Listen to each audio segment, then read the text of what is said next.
So the subject for tonight, we actually had a forum on this with the Ventura County Interfaith Association, and I think the title of the forum was something like "Do all good dogs go to heaven?" or something like that.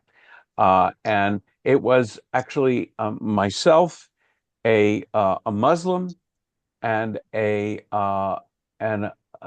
Hindu talking about the question of afterlife for animals, and then more broadly, um, the question of do animals have a soul, and more broadly, what are individual religions' responsibilities towards animals.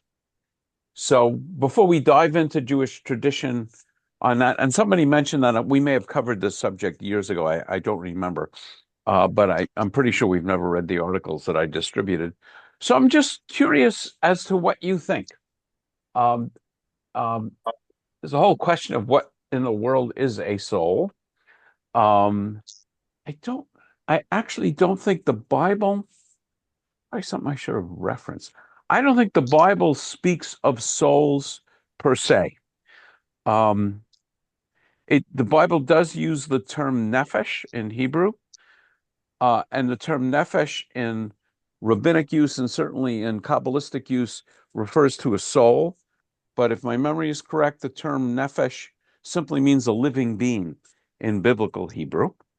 So I'm curious as to what you think about souls in general. And do you think animals have souls? And do you think animals go to heaven? Um, I would, and you probably ought to preface your remarks by saying whether or not you have a pet. I have a feeling that influences your thinking on this matter. So, and anybody want to chime in? Yeah, Stephen. Okay. Well, first, I would say that if people have souls and shoes have souls, then animals probably do also. Okay, Uh, different spelling, but yeah, are you being serious about animals having a soul? Yeah, the I part have I have serious. Hold on. Stephen first, and then Paul, and then the part about Sarah. the part about shoes was obviously a joke. Right. When you were talking about the interface thing, you mentioned people of a few different religions, but all humans. Shouldn't we be getting the perspective of animals on this subject and like looking at do animals? It's a sort of related question of do animals have religious beliefs, so to speak, or something that would be what would be the equivalent in animal psychology to religion? And So that's an interesting question. My understanding of animals, people have often questioned what's the distinction between humans and animals. And for a long time, people would talk about language. And then lo and behold, we discover, whales have language, and actually primates can be taught, um, sign language. And so it seems pretty clear that, certainly I would say mammals, higher animals, are able to communicate with one another with something that sounds an awful lot like language. I know I picked up somewhere the thought, which makes a lot of sense to me, that with humans have the ability to imagine different outcomes and then choose one. So I'm about to, I don't know, change careers, shoplift at the local, Vons, whatever the subject is. Um, and, even I'm working now with a bunch of couples on their weddings, telling a joke that might backfire and really insult people at a wedding. There's a choice, which I have to say I'm always thinking of. Um, and so humans, I would say, have that ability to imagine alternative outcomes and free will in that sense to choose one. I don't know that it's hard for me to speculate whether animals have religious beliefs or even what that means. Paul. Yeah, I'm going to talk mainly about my little doggie. Her name is Tinkerbell. He's a uh, she's a small little dog. She's a I'm forgetting the breed now. but she's a pug. She's a pug. Okay, she's a little pug, and we have a quite a connection with each other. I can look into her eyes, and she can look into my eyes, and we sort of know what each other's thinking. And when I go into the kitchen, I walk by the cabinet where the treats are located, and she'll So I have no doubt that animals and humans, and I would say particularly dogs, because yes, over hundreds and even thousands of years, dogs were actually bred for their connection with humans. I have no doubt that there is a connection. So yeah, my question is more specific than that. And I it have is no doubt that humans love their pets right. with a deep and abiding love. That's So exactly my, right. so my question is not about those two things, Right. is whether animals have souls and what you mean by soul. And Okay, that's a good question because I don't know the answer to that one. okay, okay, And I good. don't think my feeling is as close as I am to my little dog Tinkerbell. I don't see her as a dog who has a soul. I don't think dogs or any kind of animals have a soul. Do you think there's an afterlife for animal? Personally, I don't. Okay, No, I don't. Jim, and then Farah. Well, my dog's right down there also asleep. I don't. Dogs can't make moral choices like we can. So I don't think that they have souls in that regard. The Catholic Church used official position is no, they don't go to heaven because they don't have souls. But I taught, as you may know, remember, I taught Catholic Sunday school for a long time, and the question would come up with the kids. Mhm. And um, I would say, I wouldn't say no like the priest would tell them, because I've never been there, or if I've been to heaven, I don't remember. But the Bible does say the lion will lay down with the lamb. Now, Mhm. people say, well, that's a metaphor, and it could very well be. But then again, how do we know? Okay, but So, there being peace between animals doesn't necessarily mean they have souls, unless you're thinking of it as a, pardon the expression, an eschatological reference that the lion lying down with the lamb refers to an afterlife. Is that oh uh, yeah, that was sort of what I was thinking of. But okay? I then mean, it I think would, the context of that speech is being an end to war. You know, we'll beat our swords into plowshares, and so on. But it's an interesting idea. okay, well, all right. And oh, I forgot. I'll get back to it. Thank you. Okay. Farah and then Erwin and Alan. I think that soul is the energy of the life. Like when this energy goes out, then the person or animal dies. So I think animal have soul as people, because you know that cats, they can find their way. If you take the cats in the out of the town, they will come back sooner than you back to their Oh, home. even more than that. I mean, when I was in Antarctica, we were getting lectures about Arctic terns that every year travel from the Arctic to Antarctica, literally halfway around the world. Wow. And they navigate, they think by stars, by gravitational, by the gravitational fields. Um, so there's no question that they're good at finding their way, and it's an Yes. important survival technique. So Um, And I joked when a person was talking about it. I said I've been on the ship for 5 days and I still get lost on the ship, much less trying to go halfway around the world. Um, but life energy there. So then would you also say people don't have souls because once they die, their life energy is gone, or do you think that survives? yeah, I think the life of energy is soul. Soul, when it goes out of your body or out of my body, I will be die. And the same as the animal. Okay, okay. As we'll see, there's a lot of Jewish thinking that's exactly that. Erwin. I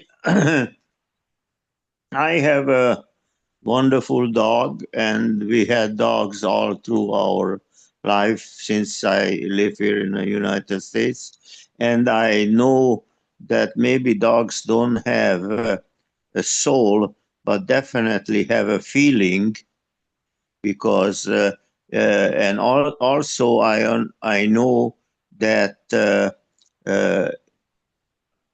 certain dogs, some of them less, some of them more, have a vocabulary which they understand. Oh, yeah, Yeah. absolutely. And also I know, for instance, my dog, I don't know how, but she understands if somebody comes to the door, if it's uh, how you call it, uh, has she has to protect me, or Right. it can Right. So the there's no question person that can. animals do all those things.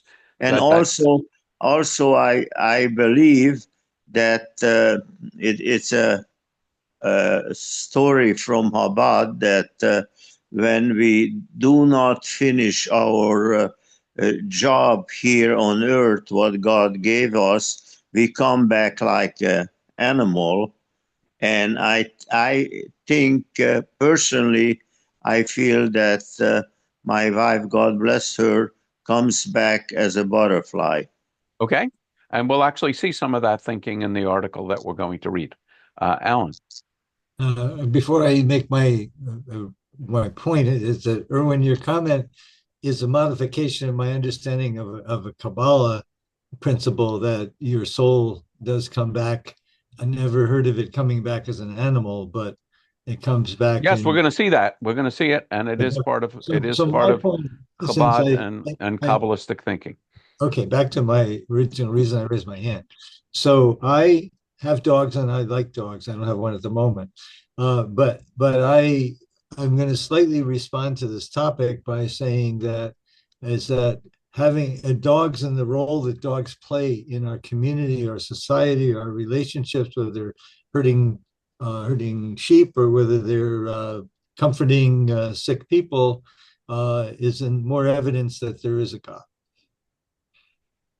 Okay, that's not what I asked, but that's a really interesting I know observation. that Thank you. one. Thank you. So, um, what I will comment is on this panel, and Alan and Erwin, you still have your hand up. I'm presuming you're done. Yeah. But Yeah. on this panel, well, let's see, Jerry, you just put your hand up. You're muted, Jerry.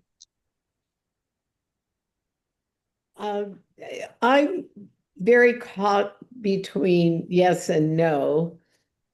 It's hard for me to believe it, except for a couple of dogs that I've had, one in particular that really saved my life. She knew that I had cancer long before I knew, or my doctors. And had she not pestered me, I wouldn't have gone for Right, right. tests. And so I would have. Yeah. So I would say that animals are amazing. Animals can sense things. Certainly, a dog has, I don't know how many thousands of times more olfactory receptors, smell receptors, and they have determined that dogs can detect cancer and other illnesses. And but okay, so it's the question of But soul.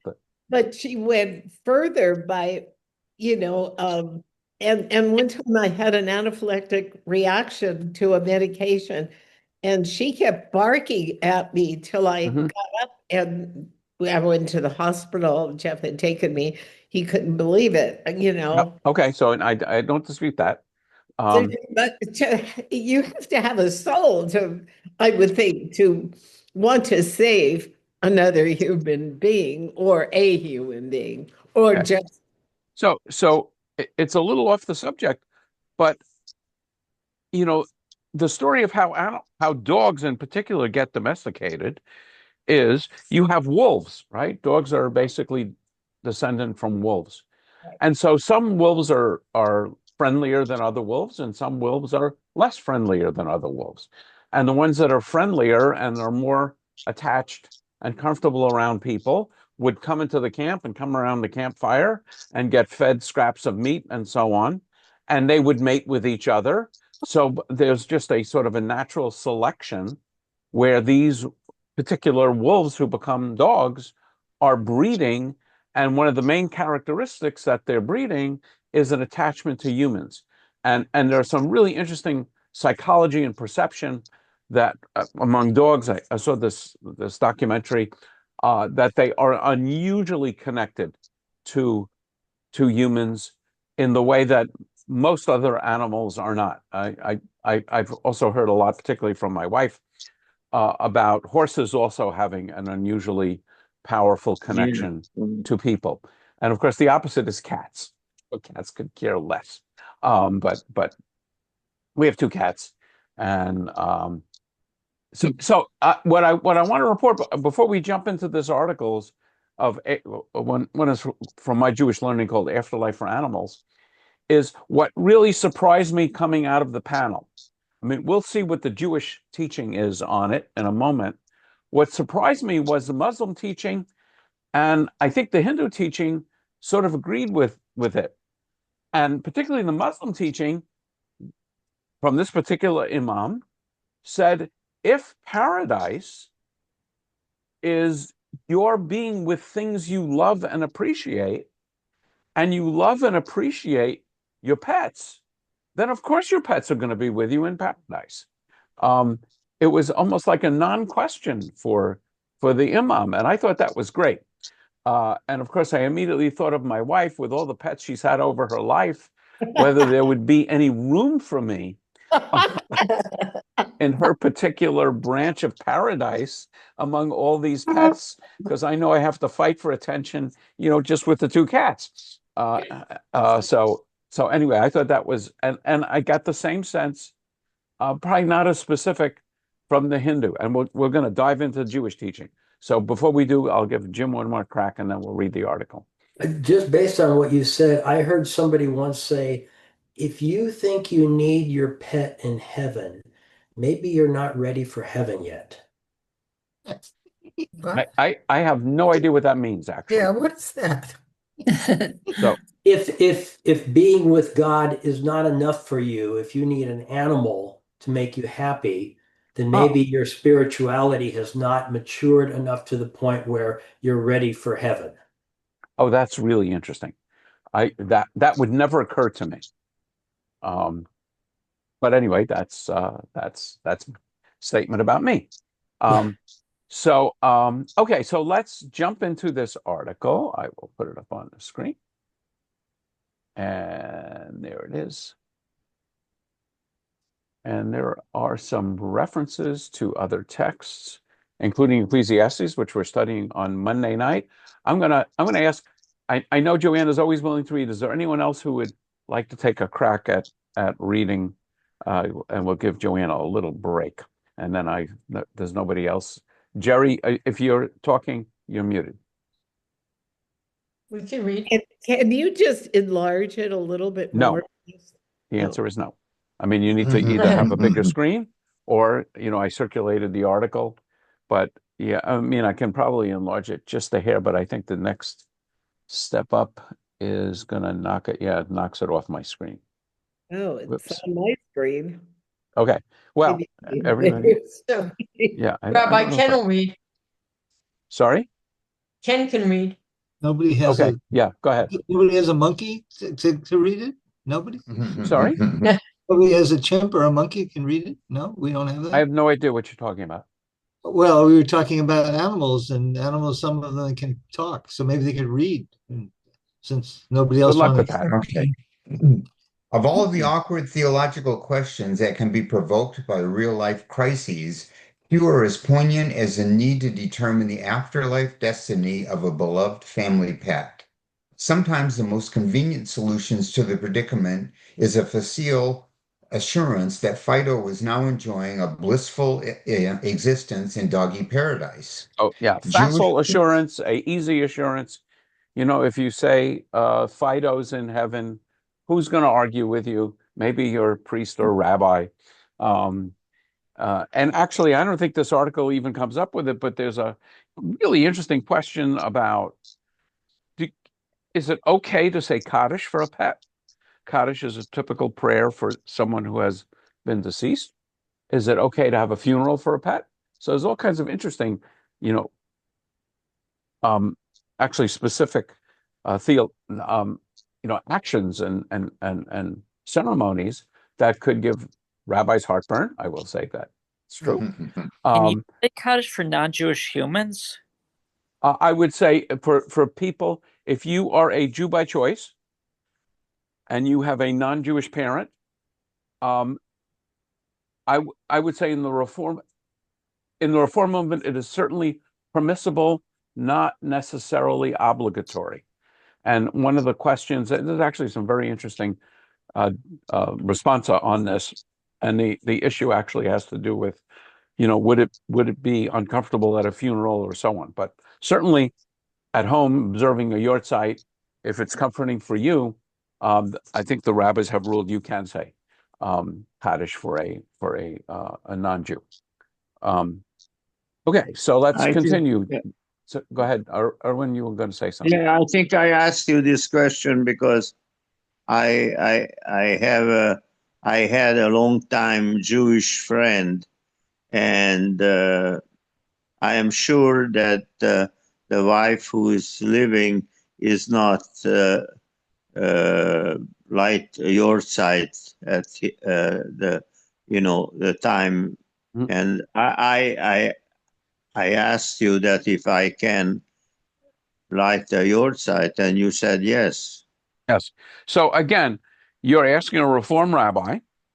So I don't consider myself bound by all the details of halacha. And when it comes to issues like this, I always say ask two questions. Does it honor the person who died? And does it comfort people who love the person who died? And if the answer to those are yes, you can do it. I can't imagine that anybody would be harmed or upset for someone lighting a yahrzeit candle. Yeah. So Ken, I think Ken was, I can't remember who was reading. Ken? Yeah. The Yeah, okay. Jewish tradition, the Jewish tradition has not been very clear on this question. The few ancient rabbinic texts that raise the issue take the position that animals have no expectations of eternal life. This premise forms the basis of a midrashic homily on Ecclesiastes 3:18 through 19. For that which befalleth the sons of men befalleth beasts. Even one thing befalleth them, as the one dieth, so dieth the other. Yeah, From the and biblical that's in such old English. I thought I would pop up a more modern translation, which we're actually going to be studying from Ecclesiastes. For in respect of the fate of humans and the fate of animals, they have one and the same fate. As the one dies, so dies the other, and they both have the same life breath. Humans have no superiority over animals, since both amount to nothing, both go to the same place, both came from dust, and both return to dust. And if this gives you heartburn and problems, welcome to Ecclesiastes, that we're going to be studying in great detail on Monday nights. So why don't you pick up here from the biblical comparison? From the biblical comparison, the Midrash deduced that just as beasts are fated for death and do not merit life in the world to come, so too the wicked are fated for death and will not merit life in the world to come. Now, without really going into the Midrash, it would be, it's hard to understand how they get that from the text that we just read. But clearly, the Midrash, again, is rabbinic commentary on these texts. And they didn't quite go as far as Kohelet went in the book of Ecclesiastes. What they're saying is the wicked are fated for death and don't merit life in the world to come. But presumably the just are, but beasts don't, at least from that Midrash. Okay. Justice for animals. A very different position was taken by Saadia Gaon, the 10th century scholar whose book of doctrines and beliefs was one of the pioneering works of systematic Jewish theology. And I'll just mention Saadia, the name Gaon is a title, and in 586 BCE, the Jews were exiled to Babylon. and Cyrus allowed Jews to return to the Holy Land 50 years later, but Babylon remained a major center of Jewish thinking and scholarship and rabbis and so on, which is why the Babylonian Talmud is the more significant Talmud than what's called the Yerushalmi, the Jerusalem Talmud. And so Saadia Gaon was a very important person living in the 900s, 10th century, in Babylon. Saadia deals with the fundamental question of why the Torah commands us to sacrifice innocent animals as an act of worship. After explaining that God has ordained matters in such a way that the time of an animal's slaughter is metaphysically equivalent to the natural lifespan of a human, Saadia ponders whether death by the slaughterer's knife really causes the beast more suffering than a natural demise.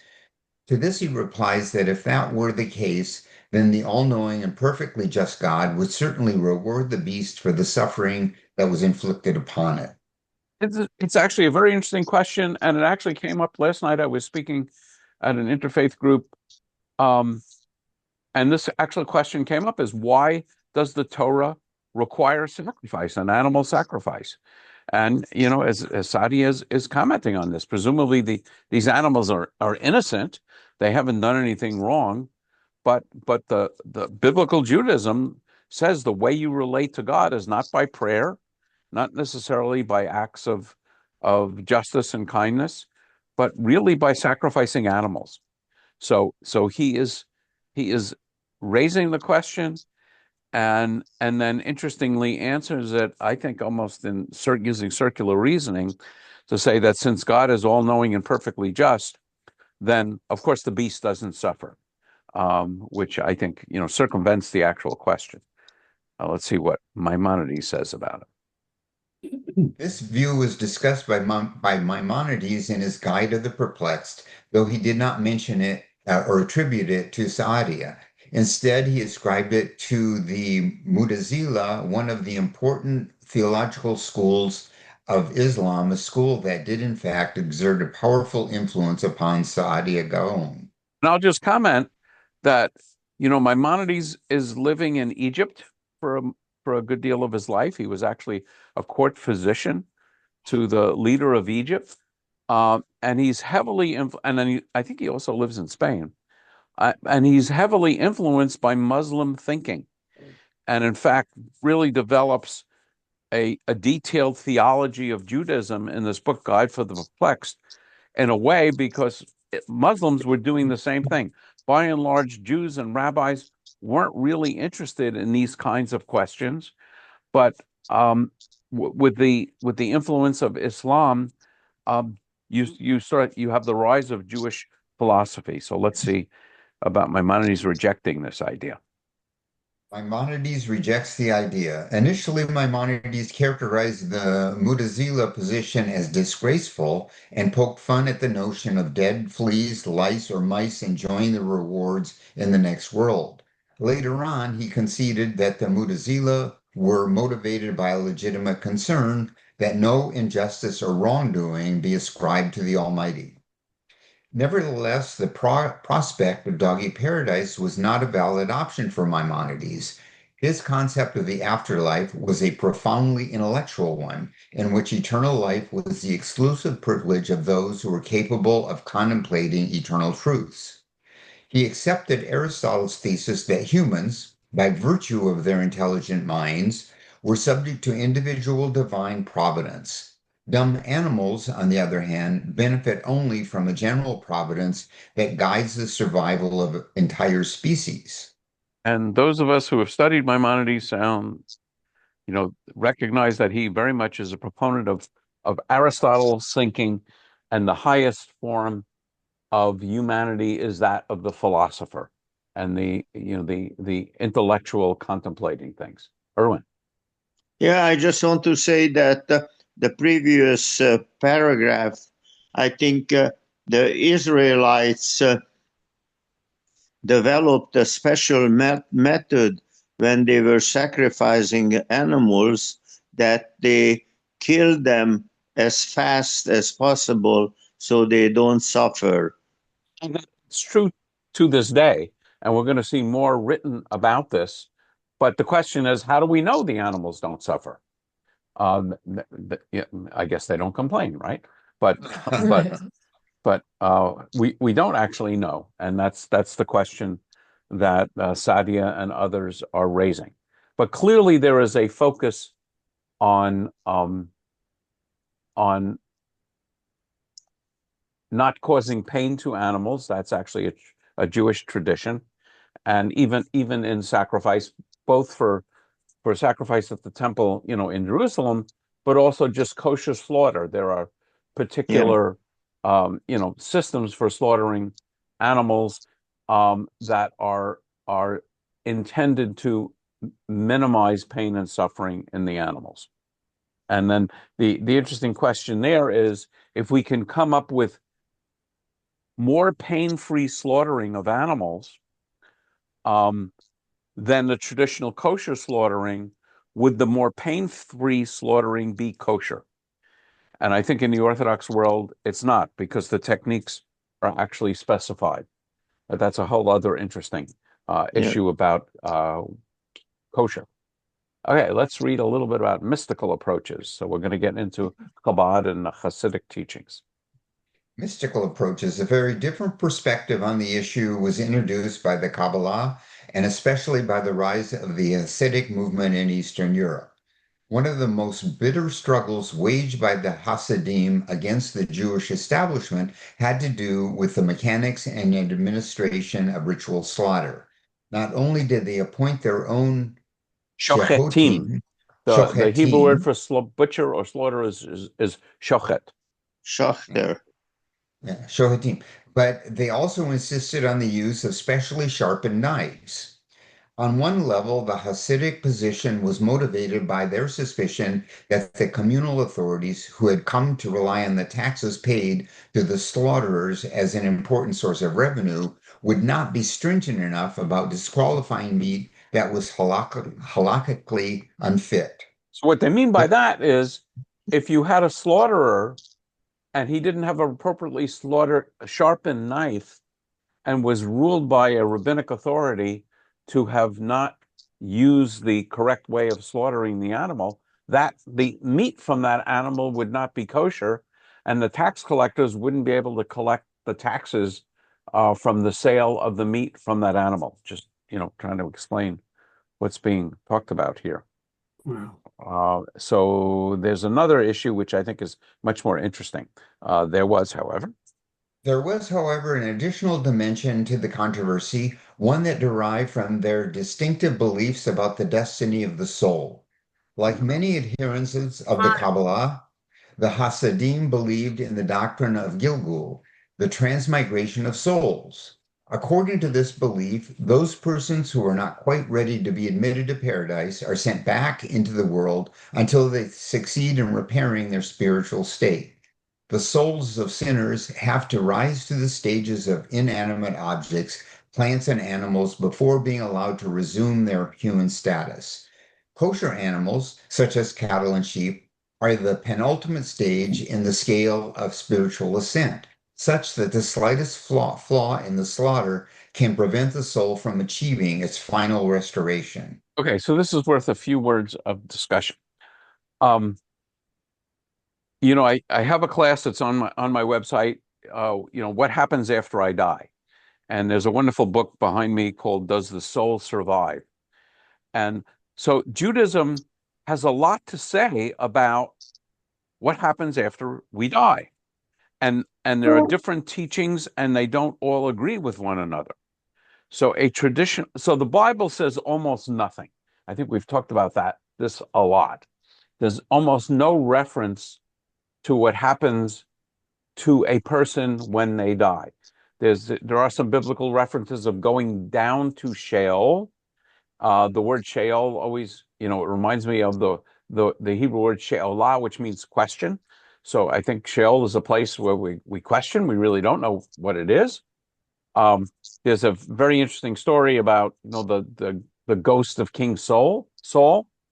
I'm sorry, the ghost of Samuel, when Saul wants to get some advice on a military campaign, and Samuel, his personal prophet, has died, he goes to the woman of Endor, sometimes called the witch of Endor, and she raises up Samuel from the dead.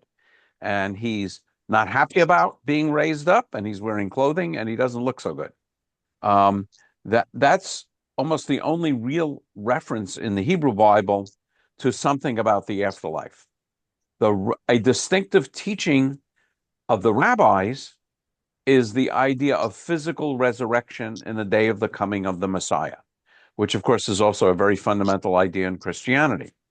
As you see the reference here in the world of the mystics, the Kabbalists, there is a teaching and a belief in reincarnation, which is called Gilgulei Nafashot, literally the turning of souls. So in this concept, your soul survives your so in the concept of reincarnation, no, in the concept of resurrection, I often confuse them, at least in speaking. In the concept of resurrection, when you die, your soul goes to some kind of a storehouse and a place. It's often called Olam Haba, the world to come, and it's waiting for the arrival of the Messiah. And with the arrival of the Messiah, that soul rejoins its physical body, which is, I would say, mystically reconstructed back to life. And everybody heads to Jerusalem, and there's a judgment, and there's all kinds of interesting teachings going on. But that's what we mean by resurrection. And so that's resurrection. In reincarnation, your soul again survives death, and it goes someplace, but at some point in time, it comes back into this world as a different person.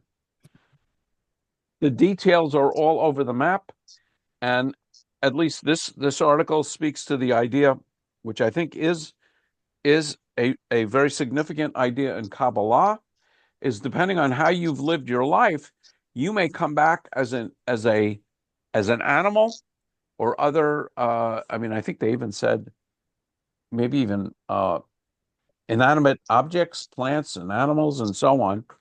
And then through successive Gilguls, your soul is elevated.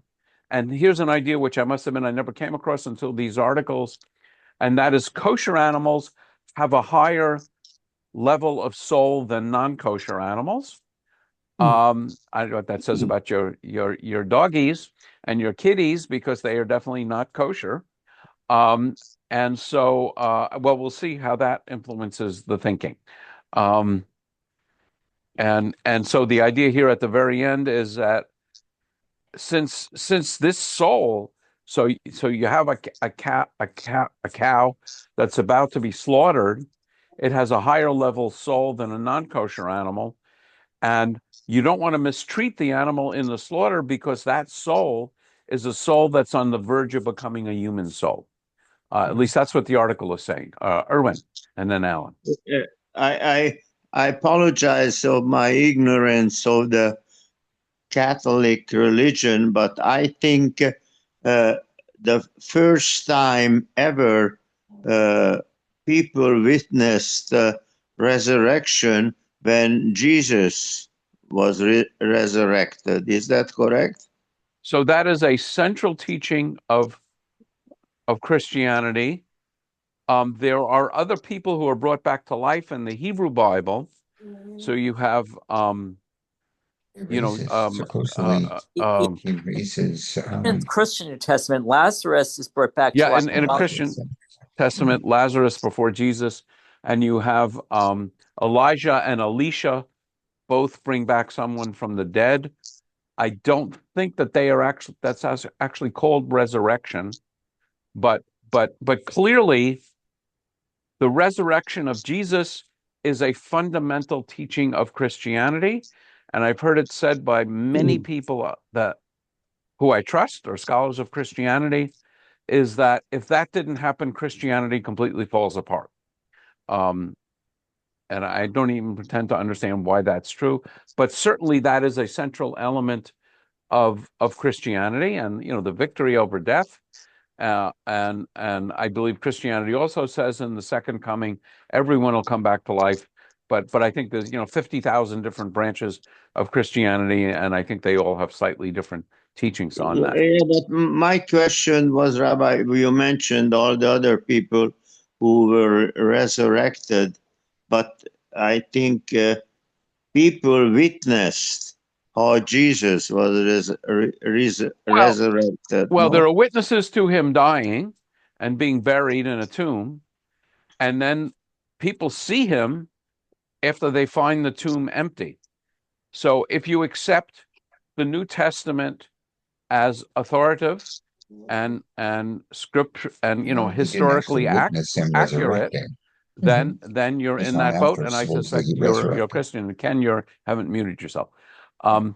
So yeah, so it's a Christian belief. I mean, since I don't necessarily treat the New Testament as history, I would not make that assertion. Alan. I have a question. You made a statement that this thing about animals that are kosher have a different level of soul. Right. What was the source of that? That's Hasidic teaching. Hasidic. Yes. Hasidic. So I would say study the Tanya, and particularly a Chabad teaching. There are, as we'll see, there are animal.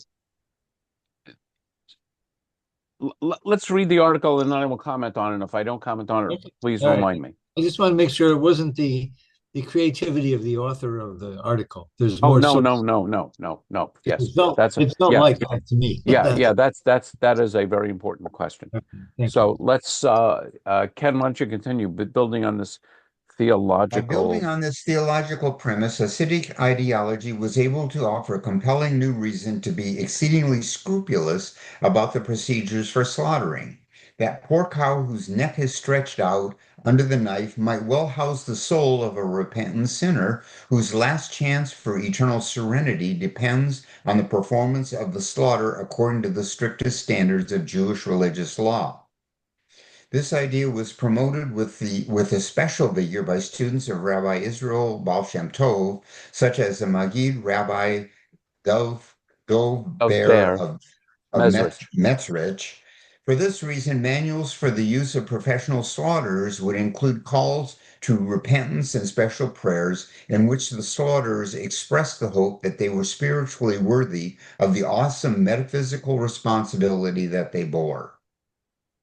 Hasidic folklore told blood-curdling tales about the dreadful punishments that awaited negligent slaughterers in the next world, such as the one who was doomed to spend the afterlife standing on a rooftop, slashing his own throat until he dropped to the earth, and then rising again and repeating the bloody pattern for all eternity. Oh, there's a wonderful bedtime story. I've never come across that one. So I'm gonna stop sharing so we can talk a little bit. There is another article, but this is actually from, I don't know. Well, I found this because I was doing research for that talk, and this is actually the Jewish Chronicle, and um, um, it's a British magazine. So you have an Orthodox rabbi and a Reform rabbi answering the question, and they basically quote the same kinds of texts. Um, maybe I'll just make a few comments. They quote Cordovero, who's a mystic in the 16th century, that recognized animals have spiritual energy, which animates them, but not a soul in a conventional sense. And then Lurianic Kabbalah is a very central part of Kabbalah. Um, let's see. This is the outcome of transmigration of soul, Gilgulei Nashamot. That's what we were talking about. Simply put, he taught a human soul may be rebirthed many times in different bodies and may come back trapped in an animal body for the purpose of some rectification. And again, in this idea, in some of these medieval ideas, is that your soul goes to a place called Gehenna, which sounds a lot like a Christian understanding of purgatory. It's where you are punished for a period of time, and unless you've committed exceedingly heinous crimes, that period of time is limited to a year. And the good news is you get off for Shabbat on Friday evening as the sun sets. Don't ask me where they're talking about the sunsets in Gehenna. You go out, and there's stories of people rushing up, presumably to the North and South Poles, to sit in the snow to cool off. And then come Saturday night, the fires start again, and we're back in Gehenna. So, but we're being purged of our sins in this process. So the soul comes back and has another chance to improve itself. And they talk about the ritual slaughter here. One thing which is, I think, important to mention is finally the term animal soul appears in the classic Hasidic work of the first Chabad Rebbe. So remember, you have the Orthodox world, and the Orthodox world, I will say, is divided into fundamentalists and non-fundamentalists. And the fundamentalists, they're divided into two groups, one of which is Hasidic, and the Hasidic world is divided into about 20 different Hasidic movements, one of which is Chabad. Chabad certainly is the best known.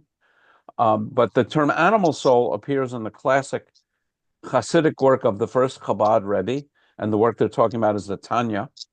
But there it's not referring to the soul inside an animal, but rather the animalistic soul that co-resides in a human alongside the divine soul. So the Hasidic teaching is we have different kinds of souls. One soul is very much an animal soul, which is concerned with survival, with eating and getting along and so on. But then we also have a higher soul that is concerned with God and spirituality, and it gets quite complex. So this conclusion is your dog does not have a soul, but should be laid to rest with dignity. I'm actually not even sure which rabbi is which, but the other rabbi, I think, generally agrees, talking about it's tempting to say your pet's in doggy heaven, and honest enough to say we don't know. And I think he's really focusing more on pragmatically, how do you talk to your children about such things? And I don't think he really gets into theology, but he really also talks about Kaddish. So my guess is, yeah, so this is the Reform rabbi. So it's very interesting. And again, Judaism will be very specific about how you do a slaughter and where you hang your mezuzah and what makes a kosher animal. You can believe what you want about the afterlife and whether you have a soul or whether animals have a soul. But certainly a hallmark of Kabbalistic thinking is the idea of reincarnation, that our soul comes back in a different body. And that idea is completely absent from Christianity, and that idea is completely absent from Islam. And it's also very much present in Hindu teaching and other, in Buddhism and other sort of Eastern religions. So I remember you've heard me quote Danny Matt, very much a key translator of Hasidic texts. And I studied with him on a number of occasions. And I remember him saying often he is more comfortable with non-Jewish mystics than he is with other sort of more conventional rabbis. Alan. Okay, so you've gotten my brain going, and it's more than I expected.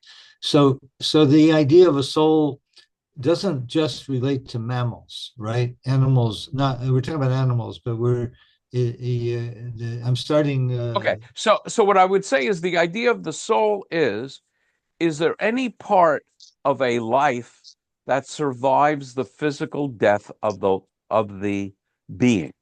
That's So, the idea of a soul. so it And could now the be. question, hold on a second. So I would say in normative Judaism, there is this very powerful sense that something of us survives our death, rather than, as Pharaoh put it, once you're dead, you're dead. And we'll see Ecclesiastes puts it, once you're dead, you're dead. There's nothing left. Now the question is, what's the nature of that thing? And do animals have it? And if you're open to the idea of animals having it, I'm not sure I would limit it to mammals, but Well, that's where I was going on the subject of maybe fish, like salmon being a food that would be considered kosher, and lobsters would be also an animal, but would not be. So their souls but would. neither is slaughtered. So just interestingly, Okay, okay, fish okay. don't have kosher slaughtering, partially because they don't survive long enough for you to bring them to the butcher. I mean, I think it's just very practical. I don't know that there's a theological reason why fish aren't ritually slaughtered, but You there's a very practical reason.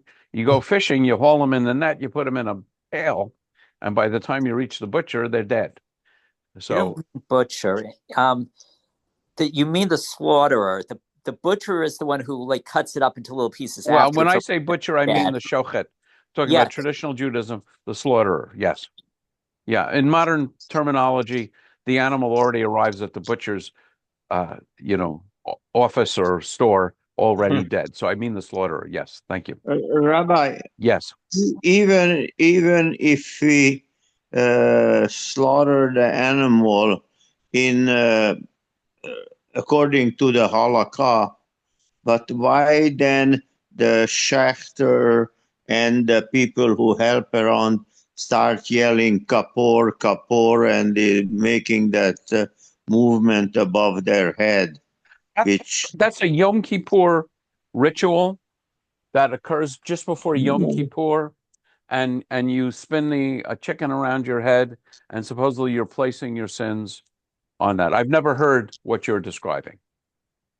they don't do it every time, you mean?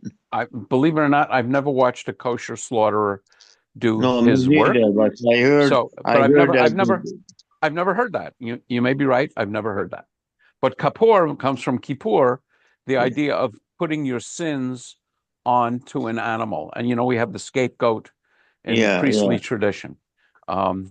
So I'm not sure And who. my other question is, how does the kosher slaughter uh, goes when you have the red heifer who's supposed to No be idea.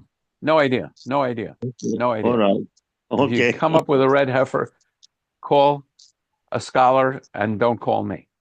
Okay, Okay. all So, right, I uh, won. okay, Jerry.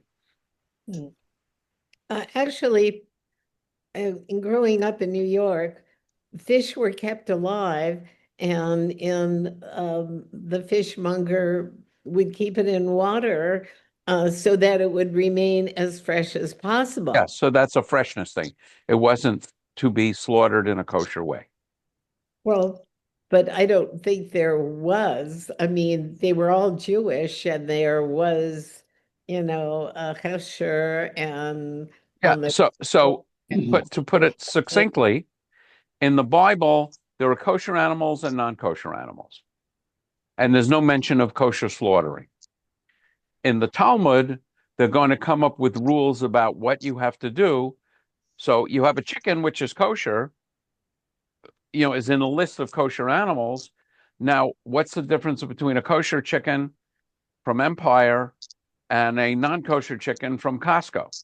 And the answer is partially the way the chicken is slaughtered. And then, there's also issues about inspecting the animal to make sure there are no lesions and other problems. But with a fish, so by definition, Jews can't hunt, because if you hunt and kill an animal, it's not kosher, since you have hunted and killed it with a bow and arrow, a gun, or a trap, or whatever. And so the only reason for hunting is pleasure, because if What you're if you if you're a can kosher Jew, you're not going to eat the animal because it's not kosher.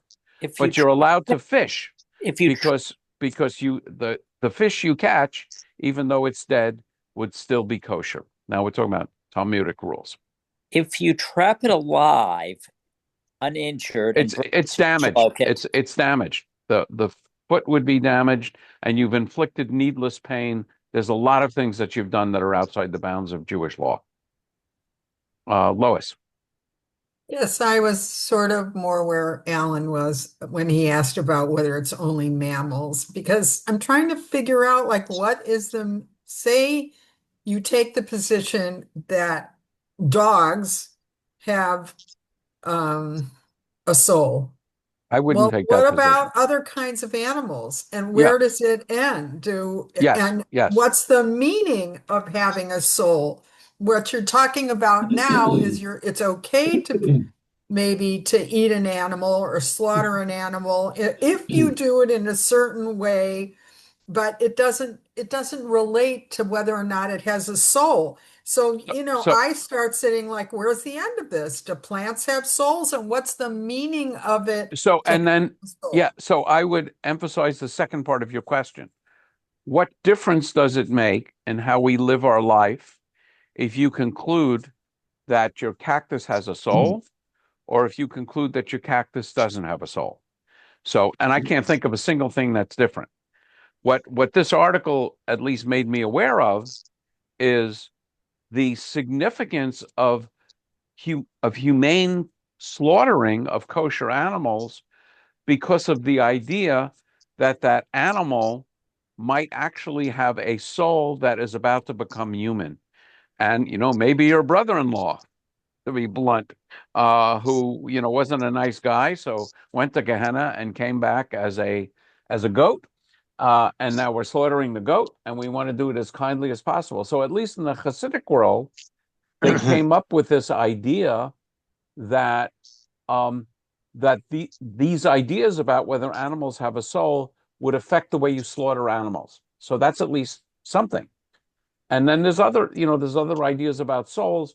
One of the things I have a real problem with the Hasidic teaching, as I understand it, is that a Jewish person has a soul that is elevated in a different way than a non-Jewish person, and I have a real problem with that. Yeah, But yeah. but This but is but reminding me of Rabbi Diamond's class on Saturday mornings, right? Where we're always talking about the blood and the animals and well, yeah. I mean, yes, yes, yep. Okay. Alan, did you want to say something or? No, no, sorry. Okay. So Rabbi, yes, but up till only after Noah, we started eating animals. Until according to the then, Bible, yes, according to the Bible, until then we were vegetarians. presumably, So yes. yeah, Okay. But so they might have souls we too. didn't kill animals. We didn't kill animals. Well, one of the interesting readings of the Garden of Eden story that I came across a while ago is one of the results of eating the fruit is an animosity between humans and animals, typified by the animosity between humans and the serpent. Um, presumably the serpent strikes at us and we strike at the animal. So that was sort of an interesting idea I came across recently. One of the ways would somebody else have something to say? Sorry. Yes. Yeah, go ahead, Farah. I think that animals that they are not kosher are more lucky than animals that they are kosher because we kill, More what? Wretched, did you say? have are more luck or something like that because we A kill more them. what? I can't understand the word you're saying. Luck, fortune, Lucky. lucky, yeah. Oh, Because we don't kill them because that put take our sin, but we kill the kosher animal to give our sin to them, but not kosher. so what I would just say is, there's a lot more non-Jews than Jews. Yes, So, yes. so if I were a pig, I would love the Jewish people because I'm safe there. Okay. Okay. Ken and Patricia. I was just thinking it depends on how far you want to carry this idea of soul in various levels of beings. If you were serious about everything has a soul, should we really then take antibiotics that kill bacteria and Right. antivirals that kill virus if So because they that's an have important question. And what I would say is at the heart of Judaism, Christianity, and Islam is that humans are a higher form of life than other forms of life. And that's why we're not commanded to be vegetarians. We are allowed to kill certain animals to eat them. We are presumably allowed to kill any vegetables to eat them. If something comes after us, even a person, and that person is attacking us, we're actually commanded to kill them before they murder us. So I would say a bacteria or a virus, even if we conclude that they have an animal level soul, you might argue that we shouldn't kill them in nature, but if they're dangerous to us as people, Jewish law would say you are obligated to kill them because human lives are inherently more valuable than animal lives. I would say that is a central teaching. What about ones that just make us feel miserable and don't actually kill us? What if what? Okay, I got what you were saying about mosquitoes. I don't know what you're talking about. You were saying we could kill. Well, actually, mosquitoes do kill people by spreading malaria. Right. But you were saying we could kill bacteria and viruses in self-defense, basically, because they have like someone who's pursuing us and kill us. Yes. What about bacteria and viruses that don't kill people, ones that just make us feel sick? Yeah. So I would say killing them doesn't violate the law in the Ten Commandments of Lo Tirtzach, thou shalt not murder, but you are obligated to treat animals respectfully and well. So putting gratuitous suffering to an animal is not permitted under Jewish law. And that's the answer. One of the ways I got started on this subject was I was once called upon to offer a blessing for animals. And, if you look up that, you will come to the conclusion that there is a blessing for animals, and it's hamotzi lechem min haaretz that you say before a meal. But that's not the one that the person asking me had in mind. In the Catholic and the Christian world, there are blessings for animals, right, Jim? Blessing for bread. I know, but that blessing for bread also covers all meat as long as you eat bread with it. If there's no bread with it, if you're just having beef jerky as a snack, you would say shahakol nihiyeh bidvaro. But it's not a blessing for the animal, it's a blessing for eating. So it won't surprise you to know that I came up with a song. And here it is. I think I'll share it. So yeah, let's share it, please. That'd be good. Okay.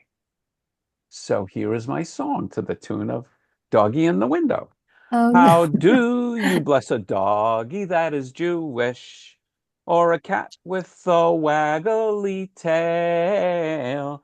I'd like to find a blessing that is Jewish. Don't worry, I didn't invite the Moel, which is the circumciser. Our pets are the ones who really love us, even when we're not looking our best. So we pray to the one that is above us, that our dear furry friends will be blessed. God give them long lives and keep them healthy. Please keep them away from disease. When we're with our pets, we're feeling wealthy. Thank God there's no blessing for fleas. Amen. And on that happy note, since you brought up the subject of pets and moils, are we commanded to circumcise our male pets? Oh.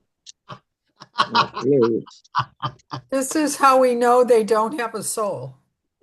Thank I you. mean, 99.8%. Well, I shouldn't say that because Muslims do circumcise. But other than Muslims and Jews, well, and their African tribes and things. But yes, no, we're commanded to circumcise Jews, not pets. Okay. So on that happy note, I don't know what we're doing next time. Sorry? There's an expression to come back from what you just said, which is thank God. Thank God, right.